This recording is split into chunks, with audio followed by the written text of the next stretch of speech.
ত্রয়োদশ জাতীয় সংসদ নির্বাচন উপলক্ষে কালবেলার বিশেষ আয়োজন আসন বিশ্লেষণে আপনাদেরকে স্বাগত জানাচ্ছি আমি মুজাহিদুল ইসলাম।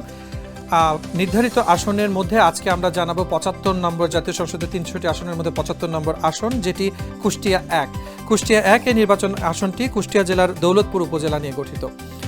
আমরা সবগুলো আসনের বিশ্লেষণী আমাদের বিভিন্ন পর্বগুলোতে আলাদা আলাদাভাবে করছি এবং যেখানে সর্বশেষ আপডেটকৃত তথ্য অনুযায়ী ভোটার সংখ্যা, প্রার্থী কারা থাকছেন, প্রতীকী থাকছে এবং বিগত দিনের যে নির্বাচনগুলো অনুষ্ঠিত হয়েছিল সেটার ফলাফলও কিন্তু এক নজরে আপনাদেরকে জানিয়ে দিতে থাকি আমাদের এই আয়োজনের মাধ্যমে। আমরা দেখব যে সর্বশেষ আপডেটকৃত তথ্য অনুযায়ী কুষ্টিয়া ১ এই আসনটিতে সর্বমোট ভোটার এবারে আছেন ৪,০৪,৫০৪, পুরুষ ভোটার আছেন ২,০৩,৪৯২, মহিলা ভোটার আছেন ২,০১,০১১, অন্যান্য ভোটার আছেন একজন। ত্রয়োদশ জাতীয় সংসদ নির্বাচনে কুষ্টিয়া ১ আসনে মোট প্রার্থী আছেন ৮ জন, স্বতন্ত্র প্রার্থী আছেন একজন।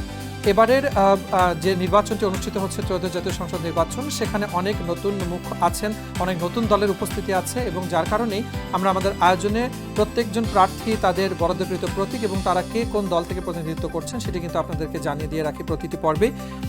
কুষ্টিয়া ১ এই আসনটি থেকে এবারে রেজা আহমেদ বিএনপি থেকে ধানের শীষ প্রতীকে নির্বাচন করছেন। প্রতিদ্বন্দ্বী প্রার্থী আছেন বেলাল উদ্দিন, যিনি ১১ দলীয় জোটের পক্ষে বাংলাদেশ জামাত ইসলামী থেকে দাঁড়িপাল্লা প্রতীকে নির্বাচন করছেন। আমিনুল ইসলাম ইসলামী আন্দোলন বাংলাদেশ থেকে হাত পাখা প্রতীকে নির্বাচন করছেন। মোহাম্মদ শাহরিয়ার জামিল জাতীয় পার্টি থেকে লাঙ্গল প্রতীকে নির্বাচন করছেন। শাহাবুল ইসলাম নির্বাচন করছেন গণ অধিকার পরিষদ জিওপি থেকে ট্রাক প্রতীকে। ডক্টর মোহাম্মদ গিয়াসউদ্দিন বাংলাদেশ জাতীয় সমাজতান্ত্রিক দল বাংলাদেশ জাতীয় সমাজতান্ত্রিক দল জাসদ থেকে মোটর গাড়ি প্রতীকে। মোহাম্মদ নুরুজ্জামান স্বতন্ত্র হিসেবে মোটরসাইকেল প্রতীকে। মোহাম্মদ বদিরুজ্জামান বাংলাদেশ ইসলামী ফ্রন্ট থেকে মোমবাতি প্রতীকে নির্বাচনে প্রতিদ্বন্দ্বিতা করছেন।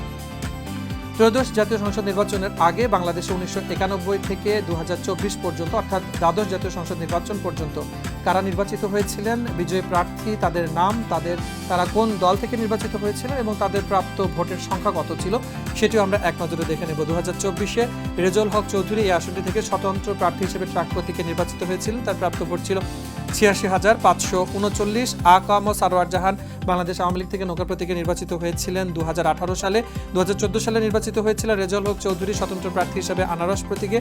আফাজ উদ্দিন আহমেদ ২০০৮-এ বাংলাদেশ আওয়ামী লীগ থেকে নৌকা প্রতীকে নির্বাচিত হয়েছিলেন। তার প্রাপ্ত ভোট ছিল ১,৪৫,০৬৩। ২০০১-এ এই আসনটি থেকে নির্বাচিত হয়েছিলেন আহসানুল হক মোল্লা বিএনপি থেকে ধানের শীষ প্রতীকে এবং তিনি ১৯৯৬ এবং ১৯৯১ সালে, মানে ১৯৯১ থেকে নিয়ে ২০০১ এই তিনটি নির্বাচনে এককভাবে কিন্তু প্রতিবারই বিজয়ী হয়েছিলেন আহসানুল হক মোল্লা বিএনপি থেকে ধানের শীষ প্রতীকে এবং ১৯৯১-এ তার প্রাপ্ত ভোট ছিল ৫৬,৮০৭।